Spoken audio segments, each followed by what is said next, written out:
Twisted Minds, man. I'm hitting y'all with these videos. Of course, I told y'all last video that we moving. So yeah, I'm doing as many videos as I can right now. So I don't want to be, you know what I'm saying. I don't like to go that many days without doing a video for real. Armory rejects turned mass shooter. I ain't never heard of this before. Twisted Minds, man.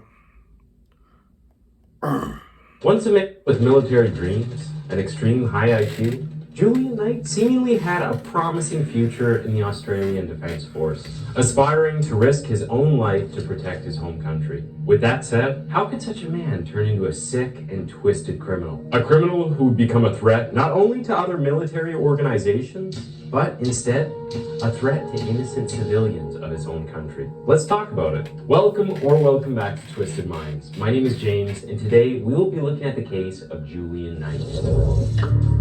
Julian Knight. Julian Knight was born in Melbourne, Australia on March 4th, 1968. He is the first of 3 children and was adopted when he was only 10 days old. His adopted family had strong ties with the military, as his adopted father was a military educator. He would teach soldiers the English language, as well as mathematics, and eventually Chinese. As a child, Julian was barely in one place for too long because his parents often moved. During his formative years, he lived in Australia and also abroad in Malaysia, Hong Kong, and Singapore. People allegedly claim that he was an all-around pretty happy guy growing up. According to Julian Knight, he had an enjoyable relationship with both of his parents while he was growing up. However, while he was always closer to his mom, he always looked up to his father and also made sure he was always on good terms with his siblings, his younger brother and sister. At a very young age, Julian began to show great interest in things that involved the military, which wasn't very surprising, seeing as how he idolized his father. After developing an interest in the military, Julian wasted no time in getting himself acquainted with the modus operandi of the military, and he ultimately decided that he would join the armed forces. In 1980, when Julian was only 12 years old, things took a sad turn when his parents separated. Following parental separations, children are known to exhibit sadness and other negative emotions. However, that was not the case for Julian. In fact, the youngster took it upon himself to show people that he was not affected by the divorce. The young knight chose instead to act like he saw the divorce coming, or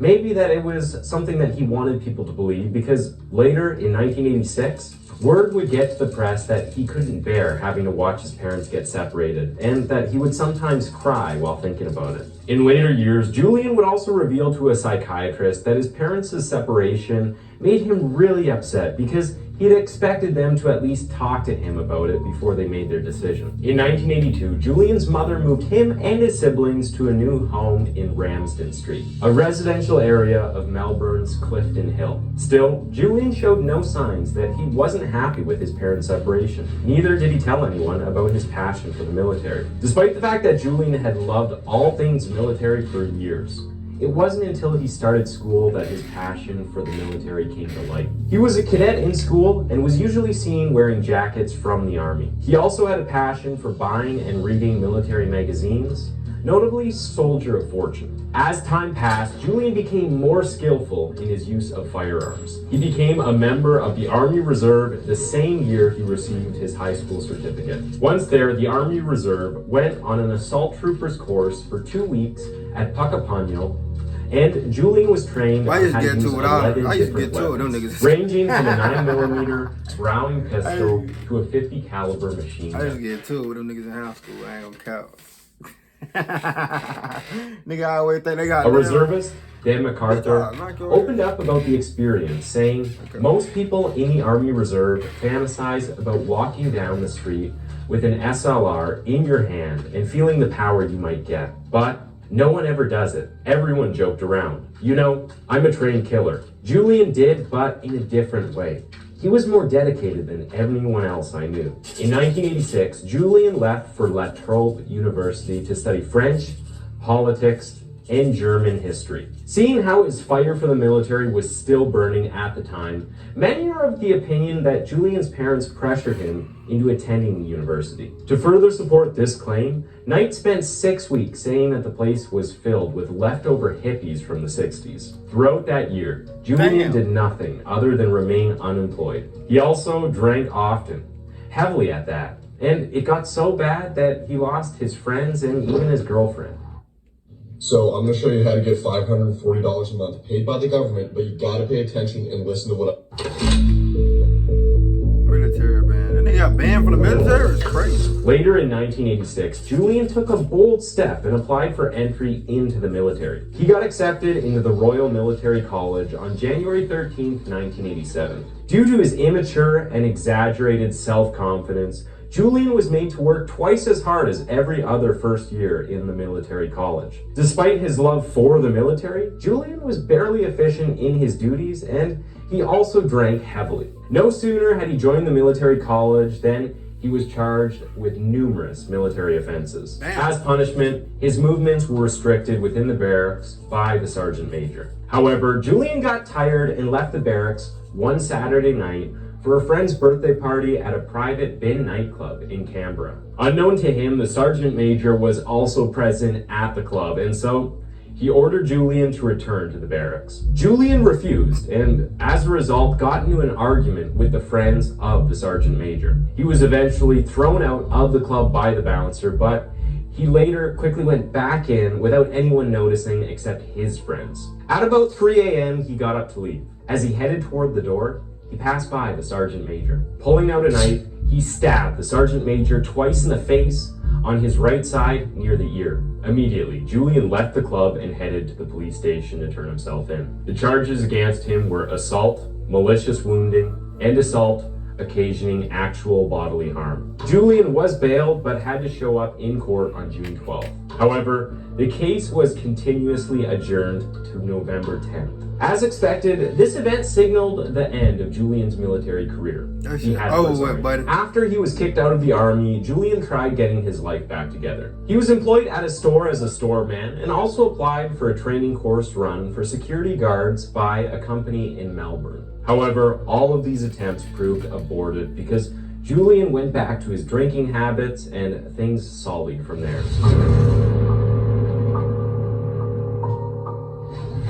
In no time, Julian's life had turned upside down, and one Sunday, he went to a pub, the Royal, to drink. Since it was a Sunday, the pub closed at 8 p.m. Seemingly unbothered by the pub's closing hours, Julian had a couple more drinks and left at 8:20 p.m. He went home to retrieve his guns, which he stored under his mother's bed. They were licensed weapons and were legally his. To list them all, a Daisy BB air rifle, a Chinese air rifle, a Craftsman Model 766 air rifle, a Ruger Model 1022 semi-automatic rifle, a 12-gauge 8-shot Mossberg pump-action shotgun, and an M14 semi-automatic military rifle. Some bullshit. He initially took with him the M14 rifle, the Ruger, and the Mossberg shotgun. However, he later returned to his mother's room to collect the M14, a steel ammunition box, and a leather shotgun cartridge belt from his mother's wardrobe. Afterward, he went to the front room to put bullets into the firearms. Julian stuffed a black combat knife down the back of his jeans after loading the 3 firearms and cramming his pockets with ammunition, including a suicide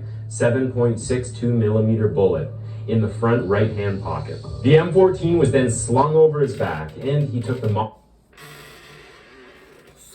Suicide 762. Well, he finna do something. But them bitch, shit. Afterward, he went to the front room to put bullets into the firearms. Julian stuffed a black combat knife down the back of his jeans after loading the 3 firearms and cramming his pockets with ammunition, including a suicide 7.62 millimeter bullet in the front right-hand pocket. The M14 was then slung over his back, and he took the Mossberg and Ruger in his right and left hands, respectively. After arming himself to the teeth, Julian rushed out the front door of the house and ran onto Ramsden Street. Shortly after, at around 9:29 p.m., he arrived on the eastern side of the large 4-lane arterial road known as Hoddle Street, after dashing west down Ramsden Street and crossing a nearby railway line. In a horrifying twist of events, he pulled out his gun and started firing at 9:30 p.m.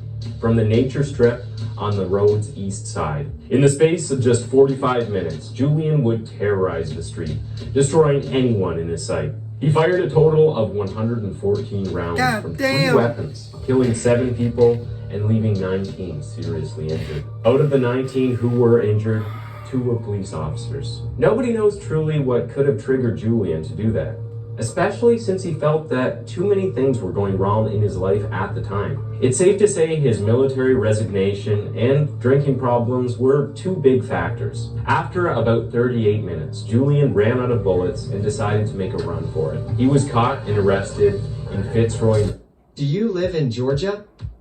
I do, If but yes, then you can get a Segway scooter for free. I want that old shit, man. Although not many people know this, Julian was fond of creating combat scenarios in his head, where he ended up dying as nothing short of a hero. According to a psychologist, Dr. Kenneth Byrne, some of his dreams were about himself dying in combat as the hero protecting his company, or in other cases, it would be him fighting against overwhelming odds. And this is something I ain't gonna lie. I ain't gonna say too much. 'Cause I got, you know what I'm saying, family members and they in the army. But me personally, I ain't down for no motherfucking country. 'Cause when they come back, fucked up and shit. Have y'all ever seen Dead Presidents? But Tate, y'all know Tate from Powell. That's the nigga actually last name, but Tate and Chris Tucker and all them motherfuckers. That shit, they actually do that shit. They'll hell you in they'll hell you in the army. They'll never die. All that shit. Then come back and have shit. Why the fuck do you think he robbed the banks anyway? Because he didn't have no money. As a Commonwealth fighting for this country, they didn't give a fuck about him. So why would I join the fucking army? That taught me right there when I was little. I had never joined the army. And then I remember when the army used to come, military, whatever. They used to come and bring out damn, bring out damn, like little meals and shit that they eat on and shit. I knew then, but I would never join the army or military. It's never been in my head ever. Now, kudos, you know what I'm saying? You know what I'm saying? My heart goes out to the people that actually doing it, that fight for our country. Thank y'all. You know, thank y'all. But me personally, I ain't doing that shit. Fucking like signing the waiver saying if I die in combat. Another psychiatrist, Dr. David Syme, said that there was a sort of intricate detail about this fantasy life which was very unusual. According to the doctor, Julian fought different battles in his head, and these battles were often based on actual historical situations and factual in detail. Simply put, Julian would imagine himself playing the role of soldiers from real-life combats. He did not see the human beings around him as people who had blood flowing through their veins, but rather as tools that he used in his imaginations. The same Dr. David Syme also pointed out that Julian's imaginations were so vivid that he'd be sitting in the schoolroom, for example, and he'd look out the window and he'd see people walking past, and he'd immediately imagine this into an ambush situation, and into military terms, it was very vivid to him. Julian's fantasies made him less empathetic towards some people and completely hated the others. In one of his fantasies, he played the role of a policeman in South Africa and began shooting down the blacks. Reports have it that Julian might have embraced such a perspective from America's cultural colonization involving other countries at the time. To further expatiate this, a criminologist in 1989 made a speech in hindsight and said, "It would seem that as Australia is becoming more Americanized in its culture, we are experiencing the dawn of a new era. The assassination of the policemen, wanton killings, mass murderers." After the 19-year-old was arrested, he attempted to defend himself by saying, "They trained me to kill, and I killed." Julian blasted the local police for their tardy response to his attack and revealed plans to write the definitive account of his rampage, which he framed as a heroic tale in which he was the protagonist. Apparently, this was one of those worlds Julian took delight in creating,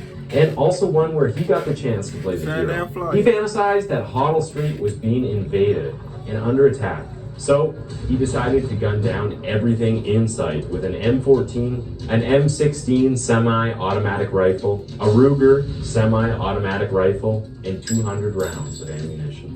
Eventually, he ran out of ammunition and was apprehended by the authorities. It was only after his loss of the rounds, however, that he eventually surrendered. I performed exactly as my army superiors would have expected me to perform in a combat situation. In other circumstances, I would have gotten a medal for what I did. It's tragic to know that this invasion and attack were really just innocent civilians doing ordinary things to be unknowingly massacred by a man who vowed to protect their country. Before Julian was arrested, he had a job at McDonald's where he worked part-time. While he worked at the job, he witnessed James Huberty's massacre on July 18th, 1984. So, when Julian received a visit from a criminologist, Andre Kapadaris, while in prison, he was asked about what he thought about the massacre at the time, seeing as he himself turned out to be a mass murderer. And to Andre's surprise,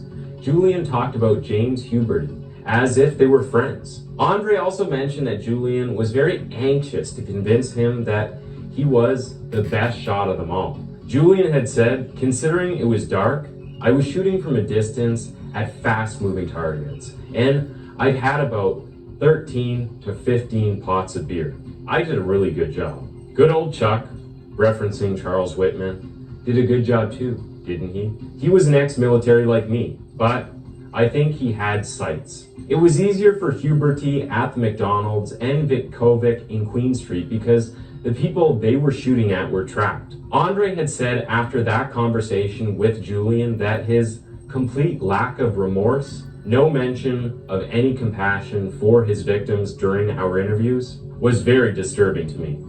His logic even more. Julian was later condemned to 7 consecutive life sentences with a non-parole period of 27 years for one of Australia's deadliest massacres. He was classified as a young adult criminal under Victorian law because he was between the ages of 18 and 21, and because the city did not have life without parole at the time. He was sentenced to a minimum 27 years. While some people are satisfied with the punishment that was meted out to Julian, others believe that he should have received the death penalty. However, the members of this school of thought have learned to find solace in the Corrections Amendment Act 2014. The act implies that Julian will not be set free unless satisfied, amongst other things, that Mr. Knight is in imminent danger of dying or is seriously incapacitated, and that, as a result, he no longer has the physical ability to do harm to any person.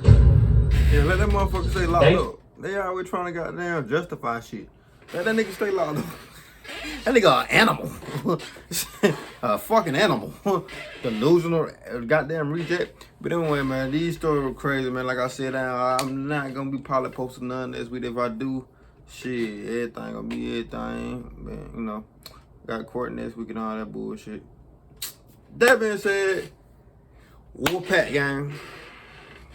Yeah. and like, hey, and I'm coming out with some, you know what I'm saying, some not well, I'm coming out with these shirts too, but I'm coming out with some whole different JoJo shit. Like I'm finna have a whole clothing line.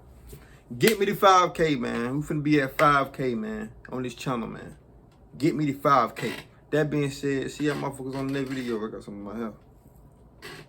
Let's ride, nigga.